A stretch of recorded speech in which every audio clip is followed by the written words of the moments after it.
Excited na si Kim Chu sa bagong proyekto na naka-line up at sa pagbalik tambalan nila ni Gerald Anderson.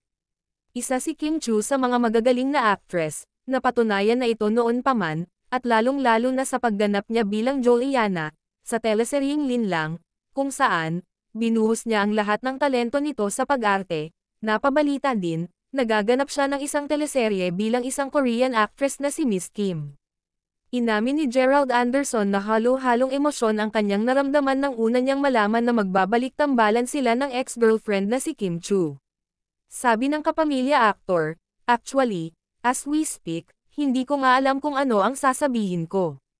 Ayon kay Gerald, malaki ang pasasalamat niya na nabigyan sila ni Kim ng pagkakataong magkatrabaho muli. Lalo pat sabay silang sumabak sa showbiz pagkatapos nilang sumali sa ABS-CBN reality show na Pinoy Big Brother Teen Edition noong 2006. Sabi pa ni Gerald, "Ako naman, lagi akong optimistic. At lagi naman ako umaasa na magkakatrabaho kami ulit kasi sabay naman kami nagsimula. 17 years later, nandito pa rin kami. Thankful ako sa lahat ng fans na nandito pa rin para sa amin. And siguro this is our gift para sa kanila."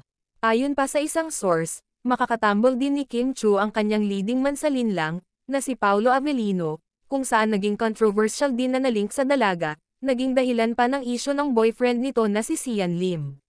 Sa ngayon, namamayagpag si Kim Chu sa kanyang karera sa showbiz, at mag-uumpisa daw ang taping ng dalawa by next year sa taong 2024. Naging emotional naman ang dalaga, sa mga natatamasan niyang tagumpay, lalong-lalo na sa teleseryeng Linlang, na mataas din ang ratings nito sa kasalukuyan. Samantala, nang pahayag naman ng suporta ang girlfriend ni Gerald na si Julia Barreto, sa pagbabalik tambalan ng Kimworld, sabi pa ni Julia, "I'm so much happy po na magkakatrabaho silang muli, masaya po ako sa bagong teleserye nila soon."